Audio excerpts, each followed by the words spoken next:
Caríssimos, sejam bem-vindos a mais um episódio do Alex Crypto. É um dia completamente atípico. Eu sei que provavelmente se estás no Brasil está tudo bem, ou outras partes do mundo, mas aqui em Portugal está tudo às escuras. Já não está às escuras porque está de dia, mas temos um apagão monumental. Mas não é por causa disso que vamos deixar de fazer o nosso trabalho e seja bull market, seja bear market, seja com luz ou sem luz, e eu felizmente como tenho uma bateria em casa consigo ter eletricidade. Permitam-me então atualizar-vos aquilo que está a acontecer. Hoje vai ser um episódio essencialmente dedicado à análise gráfica, até porque nós estamos a fechar o mês e é para vos pôr aqui a par daquilo que eu acho que neste momento estamos a analisar. Tal como diz o título deste episódio, estou com sentimentos mistos. Uns mais bullish, outros mais bearish, sinceramente. Estou um bocadinho na dúvida, porque acho que a parte mais fácil já foi. Ou seja, a parte mais fácil em que nós tivemos uma queda mais expressiva e temos ali uma reação como nós vimos, e ok, há ali margem para o bounce, agora é que vão ser elas. Agora é que nós vamos ver de facto se Bitcoin tem o que é preciso para atingir máximos históricos, mas isso já lá vamos, está bem? Meus amigos, antes de avançar, não se esqueçam, comentem, subscrevam, carreguem no gosto. Pessoal, a não se abaldar nos gostos, nem 300 gostos tive no último episódio. As views também estão em queda, se calhar estou a fazer um mau trabalho, não sei. Ou é alguma coisa que o retalho pode estar a sair embora. Mas, carreguem no gosto, porque é para eu também saber se vale a pena fazer 3 episódios esta semana, senão eu tenho tanta coisa para fazer. Se calhar faço apenas 2 episódios. Digam, vai depender um bocadinho da vossa reação também, ok?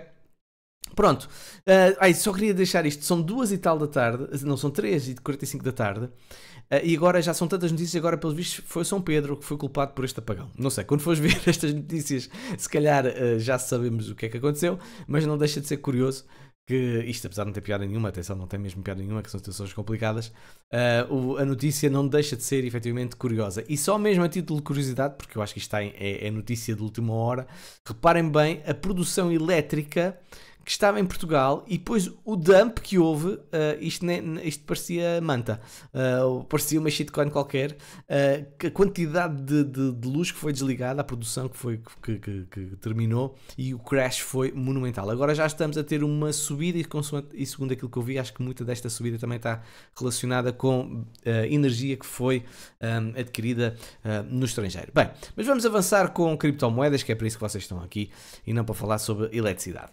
Esta semana temos dados importantes, vamos ter, o mais importante deles todos é na sexta-feira, portanto a taxa de desemprego, a previsão é 4.2 e a anterior, os outros resultados eram 4.2, portanto tudo o que seja acima de 4.2 vai inclinar o Fed provavelmente a ter um discurso de maior intervenção na economia.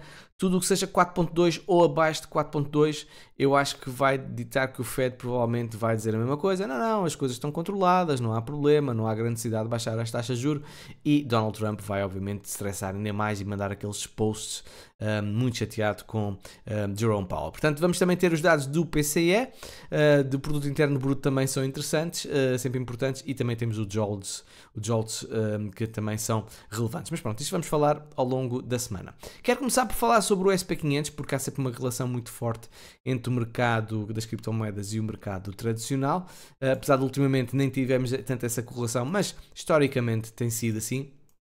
Principalmente a história mais recente, que a partir do momento que o BTC foi institucionalizado, nós podemos ver então que nós tivemos uma queda muito forte e tivemos o tal bounce.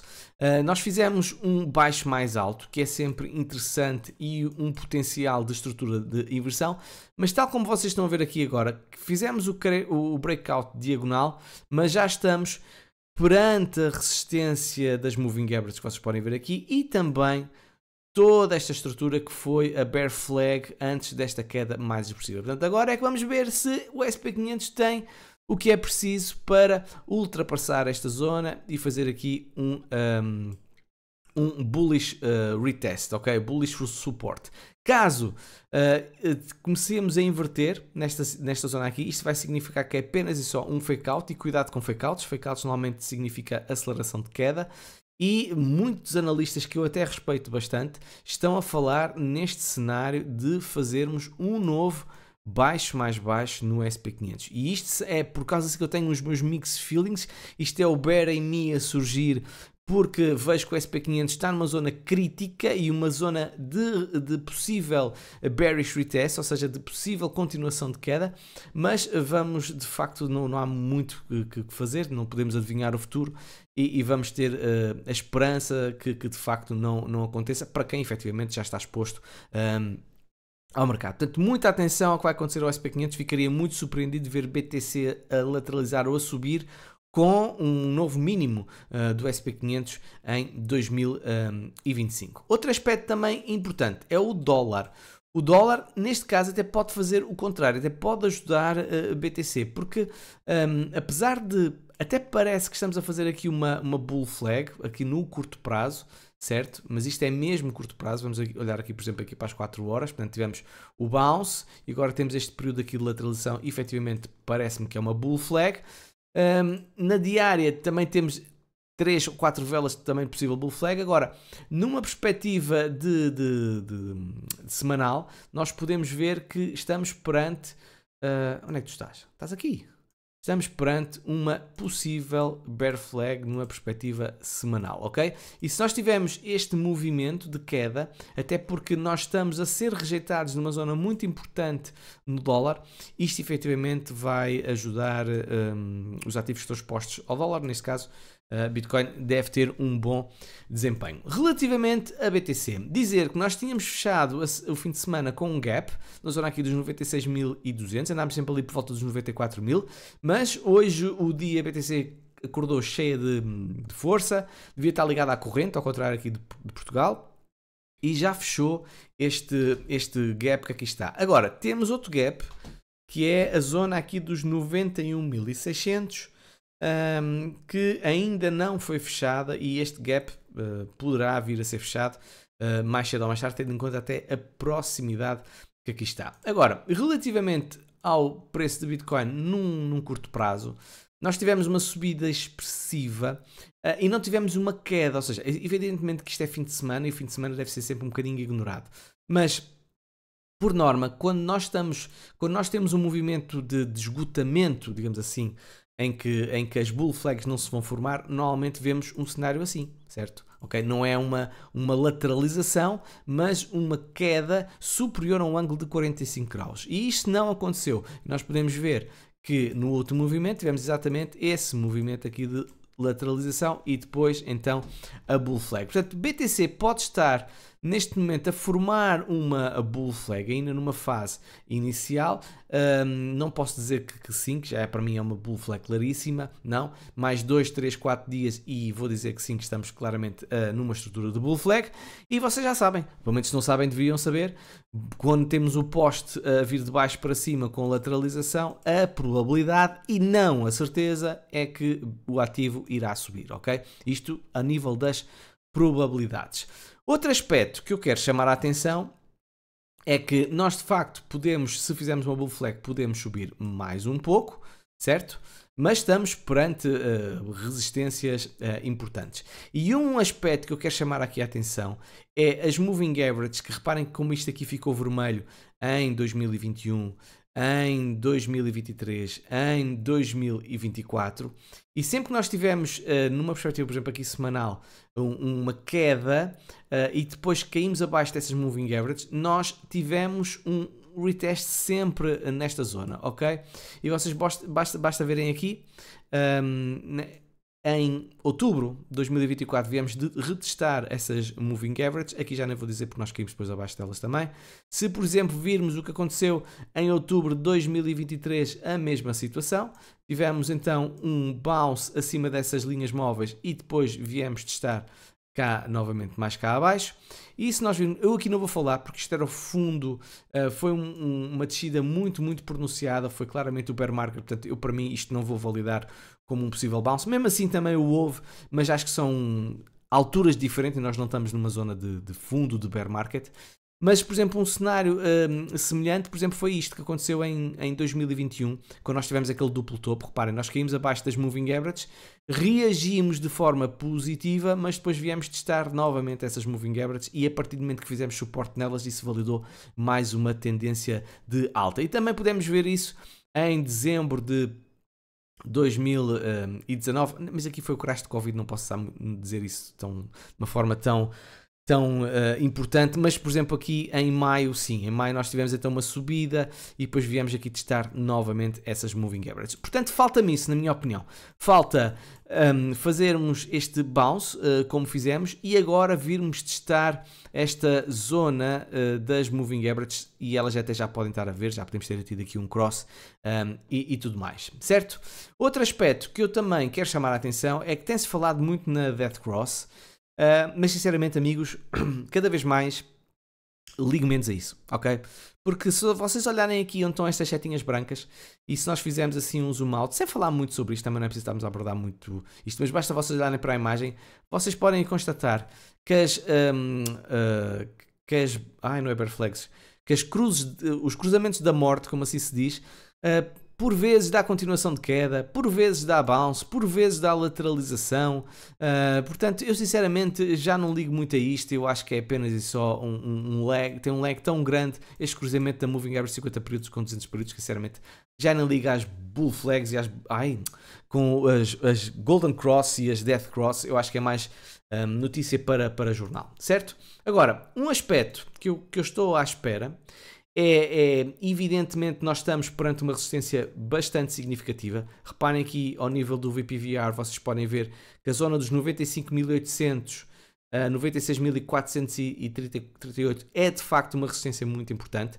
Nós fizemos um duplo fundo, nós validámos o último topo de março de 2024, mas falta agora saber onde é que vai ser o próximo baixo. E é muito importante para o futuro de Bitcoin termos um baixo mais alto. Porque se fizermos um baixo mais alto depois de um duplo fundo, a probabilidade de nós atingirmos pelo menos o máximo histórico e irmos testar novamente essa zona dos 108 mil dólares é efetivamente muito significativa. Além disso, nós conseguimos quebrar a retração de 0.5 de Fibonacci de todo este movimento, e ao fazê-lo significa que os bulls estão em controle. Portanto, vamos ver onde é que isto vai ser. Pode ser aqui, onde eu estou a dizer, nos 82.700, pode ser aqui assim na zona dos 89, 90 mil. Quanto mais alto for o próximo baixo mais alto, peço desculpa da repetição da palavra, mais bullish será para Bitcoin, ok? Portanto, muita atenção. Temos também de assinalar que temos liquidez para vir buscar na zona dos 100 mil dólares, ou seja, a possível bull flag que se esteja aqui a formar pode ser apenas e só um movimento de lateralização para ir buscar aquela liquidez aos 100 mil dólares e depois então vir a fazer aquela retração mais expressiva, mas ainda é cedo para dizermos. Outro aspecto importante, numa perspectiva mensal, porque o mês também está a acabar, faltam apenas 2 dias, dizer que terminamos efetivamente, peço desculpa, não é isso que eu queria dizer, dizer que nós validámos ainda como suporte e invalidámos sim uma possível inversão ou quebra desta estrutura bullish diagonal que está aqui a vermelho. Vou mudar isto para outra cor, vamos mudar isto para branco, certo? E temos outra linha de suporte diagonal que é também relevante. E quando nós estivemos cá em baixo, eu não vou mentir, eu disse isso e a reafirmo, eu tinha dito que ou fazíamos um fake out, ou isto era um virado de página e tínhamos de facto uma nova estrutura aqui a ser formada. Felizmente que isto foi apenas e só um fake out, e então nós estamos a ter uma bullish engulfing candle, e se nós vemos as duas últimas quedas mais expressivas quando nós tivemos uma bullish engulfing candle foi em julho de 2021 e foi também em janeiro de 2023, efetivamente nós tivemos estrutura de alta, apesar de eu não dar tanta importância a esta de janeiro de 2023, porque isto era o fundo do bear market, ok? Portanto, outro aspecto que eu quero que vocês tenham em atenção, resistências significativas. Reparem, o fecho da vela de novembro de 2024 foi nos 96.600 e foi a primeira vez na história, em janeiro de 2025, que nós conseguimos fechar uma vela acima desse valor, portanto foi logo seguida. Portanto, estas duas zonas, os 96.400, vamos arredondar isto, e os 102.400, se por acaso fecharmos uma vela acima desses dois valores, efetivamente vai ser importante para a BTC, porque conquista uma zona que é uma resistência significativa, porque nós estamos a ver num time frame mensal. Relativamente a altcoins, Nós parece que estamos a fazer mais uma bull flag, aqui sim, mas eu olho para isto numa semanal, epá, eu vejo tanta vela consecutiva a verde que eu continuo a dizer que isto está esticado. Isto para mim estamos a chegar a um topo, nem que seja local, ao nível da dominância do BTC. Eu não estou a ver, ou pelo menos acho que a probabilidade é reduzida de continuarmos a fazer semana após semanas velas positivas. Eu acredito que nós estamos perante um topo local, mais percentagem, mais 1%, menos 1%, eu acho que deve estar para breve. Para isso, Ethereum que tem que ajudar, e Ethereum não é de facto pródigo neste tipo de ajuda à dominância de BTC. Sim, quebramos esta primeira resistência diagonal, mas já estamos a cair novamente e podemos ter aqui uma bull flag. Mas sinceramente, amigos, vamos mudar isto para um time frame de 3 dias, ok? Já para não falar na semanal em que nós temos aqui um order block cá mais em cima e que precisa de ser conquistado. Mas pelo menos conseguir passarmos acima aqui desta zona aqui de 0.02. Eu não consigo aqui dizer o valor certo, porque estou num gráfico de USDT. Mas vocês percebem claramente, para invertermos estrutura temos que começar a fazer este movimento, ultrapassar este último pivô de alta e depois então fazer um baixo mais alto e então validarmos isto como uma possível inversão de estrutura. Mas ainda é muito cedo e tem muitas dificuldades ainda Ethereum pela frente, mas se o Fed terminar o quantitative tightening, evidentemente que vai ajudar. Pronto, meus amigos, foi rápido. Não se esqueçam de carregar no gosto para eu também perceber que continuam a gostar destes episódios. E vemo-nos numa próxima, se tudo correr bem. E espero eu, já que toda a gente com eletricidade. Beijinhos e abraços e até lá.